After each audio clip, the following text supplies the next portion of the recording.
resultado do projeto Mercados Alternativos é simplesmente bizarro. No primeiro ano de projeto foram mais de 200 unidades de lucro, o que significa que se você seguisse com R$ 100 em cada aposta certinho, você teria mais de R$ 20 mil de lucro na sua banca, tá? E ó, o projeto não é um sucesso só porque eu tô falando não, tem vários comentários lá do nosso Telegram que reforçam isso, eu vou deixar alguns aqui para vocês assistirem e comprovarem que não sou só eu que tô vendendo um bom método, inclusive não tem nada vendido porque é 100% gratuito.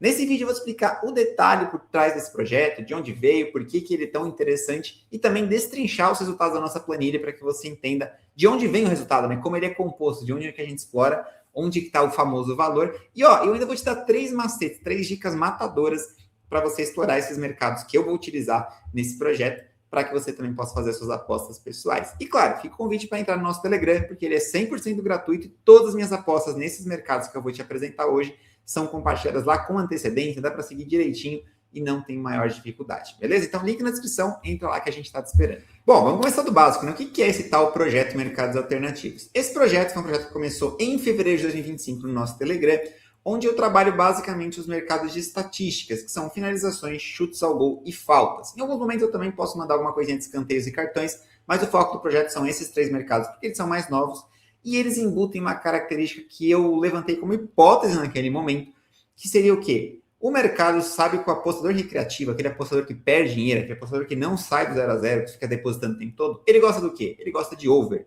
ele gosta de apostar em mais e ficar torcendo ali para aquela bet sair. As casas têm essa informação, e eu levantei a hipótese de que nesses mercados de estatísticas, possivelmente as linhas estavam um pouco infladas, justamente pensando que esse apostador vai olhar muito mais para o over do que para buscar valor, né? Fazer uma boa aposta ali, analisar as probabilidades, que vai dar muito mais oportunidade do lado do ano. Essa era a minha hipótese, eu não sabia se fazia sentido ou não, mas comecei a compartilhar lá todas as apostas dessa metodologia para que a gente pudesse tentar extrair valor desse mercado de acordo com as análises que eu faço, tá? Bom, resumindo a conversa, foram mais de 200 unidades de lucro, como eu falei na descrição, e a maior parte desse lucro vem justamente das apostas em finalizações e faltas do lado under, né? Então, para que você possa entender um pouco a fundo como foi a composição do resultado, vamos lá pela planilha do grupo, que eu vou te apresentar tudo que a gente fez ali nesse primeiro ano de projeto e como que a gente construiu esse resultado tão bom de uma maneira, vamos dizer assim, até de certa forma fácil e de resultados absurdos. Bom, galera, já estou aqui na planilha do projeto, tá? Com todos os resultados computados. Inclusive, na planilha que está disponível no nosso Telegram, lá, se você está entrando, já vai poder acessar e ver todos os projetos. Tem futebol brasileiro, tem apostas em tênis, tem projetos de trading lei zebra, enfim, tem tudo aqui planilhado, computado, porque todo grupo sério deveria fazer isso, né? O básico do básico, você oferecer clareza dos resultados para quem está chegando. Então, é isso a função da planilha, tá? Naturalmente, que eu já estou colocando aqui um pouco dos resultados de março, que também está muito legal, mas se você está vendo esse vídeo no futuro, pode ser que os resultados se alterem até lá. Mas até o momento, isso é o que a gente vai ter, tá? Essa planilha é muito simples. Na primeira parte aqui, a gente tem as informações básicas do mercado. Então, a quantidade de aposta, dia de jogo, qual é o jogo em si, o campeonato. Aqui, só para explicar para vocês, caso vocês fiquem curiosos, é só um código, tá? Em que F finalizações, C cartões, SOT é chutes ao gol, que é shots on target em inglês, foi o jeito que eu encontrei para diferenciar do C dos chutes, dos cartões, perdão. Tem também faltas, que é FK de free kick, certo? Em algum momento vai aparecer aqui, ó, FK. E essa é a nomenclatura. Aqui, essa é a entrada. É no over, que é o O, no under, no U, ou se é um handicap, né, que vale mais para cartões e escanteios. E também se eu fiz uma aposta nos totais da partida, somando as duas equipes, ou para o time da casa, que é o home, ou do time visitante, que é o away. Só isso. Depois a linha, a odd e se a aposta foi ganho ou não, tá? No momento que eu estou gravando esse vídeo, o projeto, em um pouquinho mais de um ano, já está batendo quase 250 unidades, que, como eu falei na abertura, se você tivesse apostado R$ 100 em cada uma dessas chips, você teria um lucro aí de quase R$ 25 mil. É um puta lucro para um resultado de um ano, perdão a expressão, e você poderia ter apostado mais, né? Claro que tem a questão da limitação das casas, nem todo mundo consegue conseguir novas contas, mas para quem consegue, esse seria o lucro seguindo certinho, beleza? Bom, vamos entender um pouco desses resultados? Primeiro, o que eu acho muito legal desse projeto, e eu estou aqui colocando justamente o período de 12 meses, que é o que a gente está conversando aqui. Consistência, tá? Se vocês pegarem aqui os lucros mês a mês, apenas em julho a gente acabou ficando negativo. A gente ficou menos 11, que não é um head pequeno, é um head considerável, um head forte. Mas se vocês forem ver o resultado positivo nos demais meses, ele absurdamente supera ali as perdas, tá? Um ponto importante é que julho é justamente o período de férias do futebol europeu. Então, pode ter tido uma correlação aí com a ausência do futebol europeu, mas, só para deixar uma observação, você vai ver daqui a pouquinho, apesar disso que eu estou falando, o futebol brasileiro é o nosso resultado, o maior resultado de lucro, né? Então, basicamente, deve ter sido mais uma bad run, um período de má sorte do que qualquer outra coisa, mas é verdade que teve esse mês. De resto, só green, inclusive em alguns meses muito fortes, né? Teve mais 20 em março, mais 43 em maio, mais 47 em agosto, mais 20 em dezembro. Agora em fevereiro a gente já fez mais 31,70, né? Quase 32 unidades de lucro.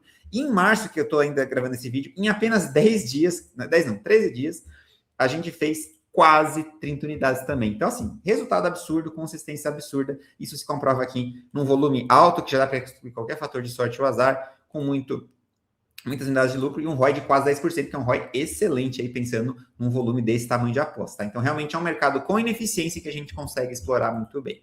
Bom, vamos avançar um pouquinho, né? Quais são os mercados que mais deram dinheiro? Como eu falei para vocês, cartões e escanteios têm uma parceirinha menor de apostas, eles meio que se anulam, né? A gente consegue ser lucrativo em cartões e escanteios, nem tanto, fica no 0 a 0 aqui. Mas os outros resultados são muito bons, tá? Então, finalizações, a gente tem 130 unidades de lucro, em faltas a gente tem 86, em chutes ao gol 30, tá? Se a gente somar só esses três mercados, vai dar mais ou menos 250 unidades, que é o resultado aqui, porque como eu falei, cartões e escanteios a gente meio que nem tá trabalhando mais atualmente, né? Meio que somando quando tem uma oportunidade muito boa, muito fora da curva. O mais interessante é que, apesar do maior lucro de finalizações, o ROI de faltas é melhor, porque eu tenho um lucro muito bom, praticamente com a metade das entradas, tá? Então são os mercados muito bons. Só que o segredo não é o mercado, né? O segredo está na próxima informação. O segredo está no tipo de aposta que você vai fazer. O que acontece? Como eu falei na introdução do vídeo, a hipótese desse projeto é que o under é mal precificado, que as casas forçam overs porque sabem que o apostador recreativo, o apostador ruim, perdendo a expressão, mas é aquele apostador que perde dinheiro, vai estar lá no over independente da linha, porque ele quer torcer por aquela bet, ele não faz análise. E a minha tese estava 100% correta. Deem uma olhada no resultado absurdo. De todas essas unidades aqui, das 250 unidades quase que a gente tem, 233 vieram do under, de apostas do lado do under. O over, inclusive, no final do ano passado, eu cheguei a ficar menos 17, né? O que prova que é muito mais difícil ganhar dinheiro. Eu pegar uma sequência boa, dei uma ajustada no método e consegui pelo menos tirar o prejuízo da conta. Mas vejam que não vale a pena ficar se esforçando, porque é muito próximo de 0 a 0, porque as casas sabem muito bem disso e elas amassam as linhas do over. É muito mais difícil extrair valor nesses mercados no over do que no under, que é literalmente uma festa, né? Olha só que maravilha aqui que a gente consegue fazer. E tem as respostas em handicap também, que eu uso, como eu falei, mais para cartões e escanteios, ela é menor volume, mas ainda deu para lucrar um pouquinho, né? Então, resumindo, o que eu quero mostrar para você com esses resultados? O valor está no under, o valor está onde a galera não está olhando, onde a galera não quer apostar, e é isso que a gente faz no nosso projeto, tá? Também tem a separação aqui por condição. Vocês podem ver que, apesar dos lucros serem bem diferentes, é porque eu aposto muito mais nos totais da partida do que individualizando, né? Como que eu faço? Eu só olho pro under ou pro over dos times quando eu não vejo muito valor no total. Eu vejo que a linha tá certa, mas tá mal distribuída entre as duas equipes. Aí pode ser que eu faça alguma coisa. Mas vocês podem ver que o ROI é muito parecido, né? O ROI é praticamente idêntico nos três tipos de aposta. Então não tem assim uma grande vantagem entre um e o outro. Eu curto mais os totais porque a gente tem um cenário mais claro. Às vezes você quer pegar o over de uma equipe e ela começa bem amassando, e aquilo já pode sai um pouco do padrão. Às vezes o total de jogos é um pouco mais tranquilo assim de trabalhar, tá? Mas é só uma preferência pessoal, como vocês podem ver, não tem nada que comprove que um é melhor que o outro, beleza? E aí sim, falando em campeonatos, onde que tá a maior festa, né? Como eu falei, o melhor resultado total, considerando dinheiro no bolso, né, é justamente o futebol brasileiro. A gente tem 55 unidades até então no futebol brasileiro, contando os brasileiros, Série A, Série B, Copa do Brasil, estaduais também estão aqui. Tá? Mas a gente também tem muito bons resultados na Premier League, uma liga que eu posso dizer para vocês tranquilidade que o mercado, principalmente de finalizações, é extremamente exagerado. Muitas vezes vocês vão encontrar finalizações escrachadas, assim, times com média 22, 23 por jogo e a linha tem 25, 26, enfim, eles dão uma forçada legal na Premier League, então dá para extrair bastante valor. E na Copa Libertadores, aqui eu conheço bastante futebol sul-americano, então eu consigo ter uma vantagem de infobet, vamos dizer assim, porque são confrontos que as equipes não estão acostumadas, então eu consigo usar muito a informação de saber como os times, principalmente não brasileiros, jogam, né? Sei lá, como jogam os times chilenos, os times colombianos, isso facilita bastante a análise, onde a gente traz bastante valor. E, surpreendentemente, a galera não gosta de data FIFA, mas a gente vai muito bem no mercado de seleções aqui também. Quase 30 unidades em 155 apostas. Mas o método é só alegria? Não. Tem uma competição que esse método não encaixa, que é a Champions League. Inclusive, para o ano que vem, eu já vou remover essa competição das apostas. A Champions League é uma tragédia em termos de resultado, porque ela é uma competição, inclusive tem uma entrevista do Depou, eu acho que foi o Depou que falou uma vez, jogando pelo Atlético ainda, que realmente na Champions os jogadores têm uma mentalidade diferente, eles jogam mais solto, jogam mais aberto, os jogos fluem mais, e como a gente trabalha basicamente under, dá para ver que não está funcionando, né? Apesar de 104 apostas serem inconclusivas em termos de estatísticas, não é suficiente, dá para ver aqui que a gente está com um prejuízo grande, né? Que dificilmente vai ser revertido, ou se for revertido, vai ficar muito próximo ali de um 0-0, não é uma competição que o método de fato extrai valor. Mas, como vocês podem ver, isso não é uma questão de ser uma competição continental, né? Porque, primeiro, eu já falei da Libertadores, mas a gente também tem bom resultado na Sul-Americana, inclusive nas demais competições europeias, né? Que não são os top times e tudo mais, a gente também consegue extrair valor trabalhando under, né? Então, Europa League e Conference League, elas são positivas. De resto, tirando a Champions, a única liga que ainda está um pouquinho negativo é a Bundesliga, que para mim o motivo é o mesmo, né? É uma liga mais aberta, mais ofensiva, então eu tenho que ser mais seletivo, mas aqui a gente já está mais próximo do 0-0, né? Então não é assim um head tão considerável. De resto, todas as ligas no azul, né? No verde, como você preferir, estão positivas e a maioria delas, inclusive, com mais de 2 dezenas de lucro, né? Mais 11, mais 35, futebol italiano também a gente vai muito bem, faz 22, La Liga quase mais 20. Então, competições são essas, tá? Então, o que eu queria mostrar para vocês em termos de resultado? Primeiro, volume, consistência e lucro absurdo, né? Um ROI super positivo. Finalizações e faltas são basicamente os mercados que a gente mais trabalha e que dão mais retorno, e sempre trabalhando aqui, ó, o lado under, que é o que a galera não quer trabalhar, a galera tem medo, quer torcer no over, e aqui que tá o valor. Ó, tenho certeza que você tá curtindo muito o resultado, e eu sei que agora você deve estar naquela curiosidade. Tá, mas como é que você faz para extrair o valor desse mercado? Afinal de contas, já ficou claro que a questão não é o mercado em si, mas onde olhar e o que fazer. Bom, eu tenho uma boa notícia para você, que é um vídeo gravado completaço, em que eu abro a minha tela, mostro os jogos, como eu faço o processo, a casa que eu abro, quais estatísticas eu olho. Já adianto para você que eu uso poucos sites de estatísticas para analisar, então eu uso o Footstats e o Footats, que são pagos, mas ó, o Footats tem 7 dias grátis com o link do Clube da Aposta. Vou deixar na descrição, você pode ali conhecer como é que funciona. Você vai colocar os seus dados de pagamento, tudo certinho, mas os primeiros 7 dias não são cobrados. Se você quiser cancelar nesse período, você não vai ser cobrado de nada, tá? Pode ir lá testar, se você não gostar, você cancela. E tem também o RuScore, que já é uma ferramenta 100% gratuita, tá? Então, como eu vinha te explicando, eu já gravei um vídeo detalhando passo a passo desse método, beleza? É basicamente isso que você precisa saber. Se você quiser assistir o vídeo completo, eu vou deixar um card aqui, que lá tem todas as informações, detalhamento, ferramentas e tudo mais. Para esse vídeo não ficar longo, eu só vou trazer um exemplo muito fácil para vocês verem como o mercado às vezes dá uma corrida de bola violenta, tá? Se liga nessa aposta aqui que eu mandei, ó. Mônaco e Brest, menos de 25,5 finalizações. Agora eu vou voltar lá para a tela e vou te apresentar rapidinho alguns dados que eu olho para esse tipo de mercado, só para você sentir um gosto de como que é que eu faço a análise para que você possa explorar aí bem nos mercados estatísticos ou mercados parecidos que você queira aproveitar, que eu não uso, por exemplo, impedimentos. Bora lá. Vamos analisar juntos, então, rapidinho esse jogo do Mônaco, lembrando que a linha que a casa nos ofereceu foi 25,5. Então, vamos ver se faz sentido essa linha, se ela não está forçando a barra ali no over. Vamos lá. Estou aqui, então, com o jogo entre o Mônaco e o Brest. Eu estou aqui no Footats, que é a primeira ferramenta, essa que eu falei que tem gratuidade de 7 dias. Se você usar o link do Clubão, já reforço, tem link na descrição para você conhecer, beleza? Aqui dentro, eu vou na parte do jogo, achei aqui, ó, Mônaco e Brest na lateral esquerda. E dentro de todas essas informações, tem muita coisa aqui, tá? Vamos em ferramentas extras, tá? Aqui que é o que nos traz a informação que nos interessa. E eu quero sempre manter o caso de fora ativado, porque afinal de contas os comportamentos mudam e eu olho só para aquela condição, ou seja, o Mônaco em casa e o Brest fora. Como vocês podem ver, a média das duas equipes já é menor do que a média padrão das equipes, tá? Então, como vocês podem ver, como vocês podem ver, essa média das duas equipes é menor do que a linha oferecida pela casa de aposta, né? Então, a gente está falando aí de para dar head essa bet, eles precisariam de 26 chutes. Nenhuma das duas equipes tem média de 26 chutes. Inclusive, ela é menor do que as 25,5 que a casa está nos oferecendo. Mas melhor do que isso, notem que, principalmente o Brest, apesar da média dele ser perto de 25, é muito mais em finalizações cedidas do que realizadas, tá? Então, se a gente for considerar apenas as finalizações realizadas, que são mais ou menos 12 para 13 do Mônaco e 8 para 9 do Brest, a gente fica com um número ainda menor. A gente fica aí com mais ou menos 21 finalizações realizadas por essas duas equipes por jogo. Então, a gente já começa a ver que tem ali algum valor, tá? Só que aqui é média, né? Em média, tem um desvio padrão ali embutido. Como que a gente faz um complemento dessa análise? Eu gosto muito de usar aí o Footstats para complementar, que ele vai ter justamente, deixa eu aqui pesquisar por chutes, aqui ó, essa tela de chutes, que tem aqui as informações de chutes por partida, como vocês podem ver, igualzinho lá, tá no Footstats, só que eles têm aqui o atingimento dos match shots, que seriam chutes por jogo, né? E vejam que a linha que está oferecida pela Betano é essa aqui, ó, 25,5.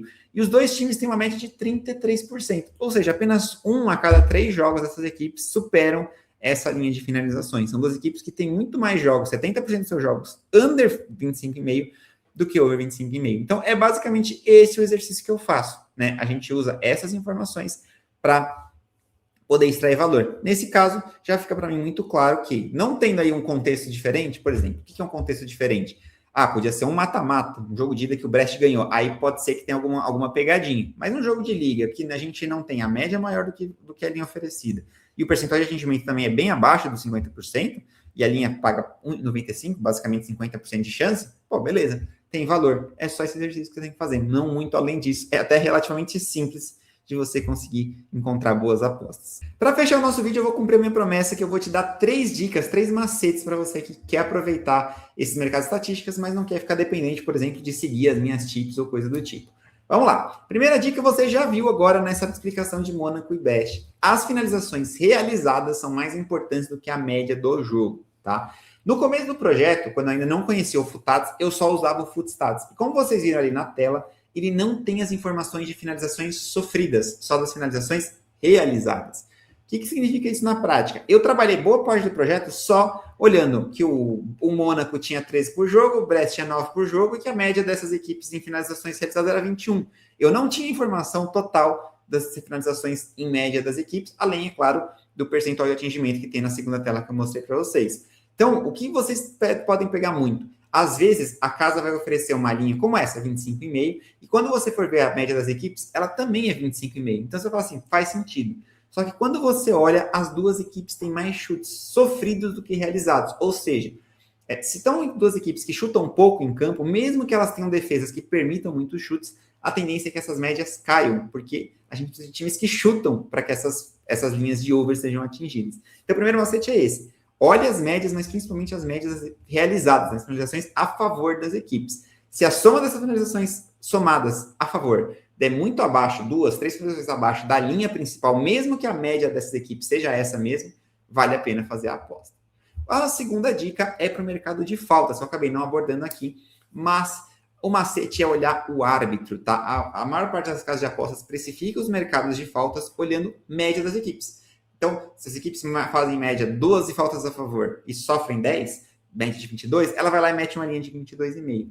E aí que entra o árbitro, tá? Numa liga a gente tem árbitros medianos, que eles apitam mais ou menos o padrão da liga, árbitros que apitam muitas faltas, árbitros que apitam poucas faltas. Pegando o exemplo do Brasileirão, porque provavelmente você conhece. O Alex Stefano é um cara que marca tudo. Ele marca mais de 30 faltas por jogo. Então, ele tende a elevar a média de faltas das equipes. Por outro lado, o Davi Lacerda deixa o pau comer. Da Vila Lacerda na pizza, você pode ter certeza que a média de faltas das equipes cai. Então, quando você olha para um jogo que vai ser apitado pelo Davi Lacerda ou pelo Rafael Claus, que é outro árbitro que também não marca qualquer coisinha, se essa média estiver dentro do padrão das equipes, você pode ir no under, porque as equipes provavelmente vão baixar as suas médias de finalizações. Já se essa arbitragem é do Alex Stefano ou do Felipe Fernandes, que são dois árbitros que apitam muito contato, muita falta, aí é o contrário. Se a linha estiver na média das equipes, pode dar uma olhadinha no over, que pode ter algum valor. E para fechar, terceira dica, ou terceiro macete, usem e abusem de jogos tensos, jogos estudados. O que são jogos tensos? A gente pode citar aqui clássicos regionais, como Fortaleza e Ceará, Palmeiras e Corinthians, um Grenal. Esses jogos tendem a ser muito mais pegados e estudados do que jogados. Então, a média das equipes tende a cair, mesmo que elas se enfrentem. Outro caso que pode acontecer muito isso é quando a gente tem duas equipes tops da liga, por exemplo, Internacional e Juventus. É óbvio que elas vão ter ali média de finalizações a favor, 15, 16, 17 por jogo, mas quando elas se enfrentam, são equipes de mesmo nível. Então vai ser mais difícil elas manterem esse volume todo ofensivo, até porque vão ter mais preocupações defensivas do que se elas enfrentam, sei lá, o Lecce ou o Cagliari, com todo respeito a essas equipes, né? Mas tem uma diferença técnica muito grande. Outro cenário muito bom para você aproveitar são os jogos únicos. Essa aí é batata. A galera do Telegram já sabe. Se tem jogo único, provavelmente eu vou mandar under para vocês. Por quê? são jogos muito tensos, as equipes não querem se expor, ficam se estudando. Então, a menos que seja um gol muito rápido, a tendência dessa partida é ser under em chutes, tá? Então, com essas 3 dicas e mais o resumo que eu fiz com você e o vídeo completo, que eu também vou deixar na descrição para facilitar a sua vida, eu tenho certeza que você vai explorar muito bem esse mercado de estatísticas. E claro, fica o convite, se você quer continuar aproveitando, quer continuar forrando com a gente lá, como vocês viram, esse mês que eu estou gravando, que é março de 26, também já está super positivo, entra na nossa comunidade, é 100% gratuita e você ainda conta com outros tipos de apostas, outros projetos, futebol brasileiro, método comparativo, tem estratégia de trade também, tudo isso na faixa, não tem pegadinha, não tem mensalidade, e a gente está te esperando lá para continuar trabalhando com os mercados alternativos, que eu mando, como eu falei, todas as minhas tips para top 5 ligas, né, Premier League, La Liga, Bundesliga, Série A e Ligue 1, a Liga Portuguesa, a Liga Argentina e futebol brasileiro. Então, é uma cobertura bem completa. No final de semana, a gente faz aí tranquilamente 30, 40 apostas e os resultados são muito bons até aqui. E, claro, eu espero manter esse ritmo. Então, se você ainda não está no Telegram, entra lá, você está perdendo tempo porque é gratuito na faixa 0800.